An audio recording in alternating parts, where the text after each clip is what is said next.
Hi hello அனைவருக்கும் வணக்கம். இது ராஜாத்தி கிச்சன் சேனலுங்க. வாங்க இன்றைக்கி நம்ம என்ன ரெசிபி செய்கிறோன்னு பார்த்துடலாம். நான் வந்து உருளைக்கிழங்கு 65 செஞ்சுருக்குறேங்க. அதுக்கு தேவையான பொருள் பார்த்துடலாம். 4 உருளைக்கிழங்கு எடுத்துருக்குறேங்க. அதை வந்து நம்ம தோல் சீவி எடுத்துக்கலாம்.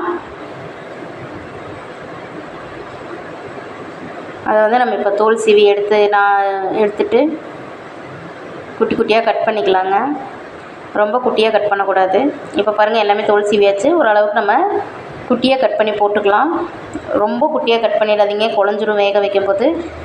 இந்த அளவுக்கு கட் பண்ணால் போதும். இப்போ வந்து அதை ஃபுல்லாக கட் பண்ணி எடுத்தாச்சுங்க. நான் வந்து சுடுதண்ணி ஆல்ரெடி வச்சுருக்கேன். அதில் போட்டு ஒரு 5 நிமிஷம் வேக வச்சுக்கலாம். 4 to 5 நிமிஷம் வேக வச்சிங்கனாவே போதும். கொஞ்சமாக உப்பு சேர்த்துக்கோங்க. லைட்டாக தான் சேர்க்கணும், ரொம்ப உப்பு சேர்த்துறாதீங்க. இப்போ அதை வந்து நல்லா வேக விடுங்க.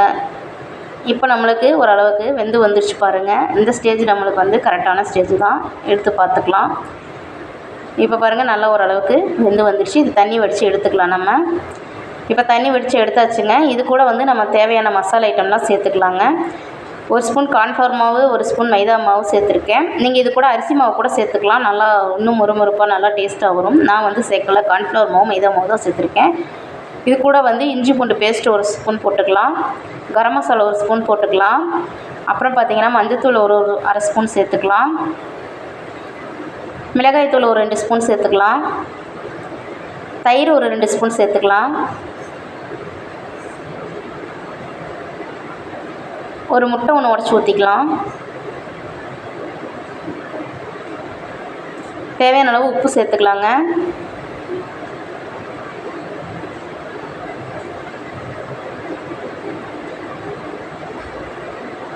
இப்போ நல்லா மிக்ஸ் பண்ணிக்கலாம். நம்ம மசாலா முட்டை எல்லாமே வந்து உருளைக்கிழங்குல நல்லா பிடிக்கிற மாதிரி நம்ம நல்லா மிக்ஸ் பண்ணிக்கணுங்க. இது நல்லா மிக்ஸ் பண்ணிவிட்டு கொஞ்சமாக கஸ்தூரி மெத்தி சேர்த்து நான் மிக்ஸ் பண்ணிக்கிறேன். கஸ்தூரி மெத்தி சேர்க்குறது வந்து ஆப்ஷன் தாங்க. தேவைன்னா சேர்த்துக்கலாம், இல்லைன்னா விட்டுடலாம். அது வந்து நல்லா நம்ம பொரிச்சு எடுக்கும்போது ஒரு வாசனை கொடுக்கும், நல்லா ஒரு மணமாக இருக்கும். அதுக்காக தான் நான் சேர்த்துக்கிறேன். இப்போ பரட்டியாச்சுங்க. எண்ணெய் சூடாகிடுச்சு, போட்டு எடுத்துக்கலாம். இது வந்து எல்லா சாதத்துக்கூட நீங்கள் வச்சு சாப்பிடலாம். ரச சாதம், லெமன் சாதம், தக்காளி சாதம், தயிர் சாதம், சாம்பார் சாதம் எல்லாத்துக்கூடயும் நல்லா மேட்ச் ஆகும். ஒரு ஸ்நாக்ஸாக கூட நீங்கள் செஞ்சு சாப்பிட்லாங்க. இப்போ பாருங்கள், எவ்வளோ சூப்பராக வந்திருக்கு பாருங்கள். கடைசியாக கொஞ்சமாக கருவேப்பிலை சேர்த்து பொரிச்சு போடுங்க, சூப்பராக வரும். இந்த பதிவு பிடிச்சிருந்தா லைக் பண்ணுங்கள், ஷேர் பண்ணுங்கள், கமெண்ட் பண்ணுங்கள், மறக்காமல்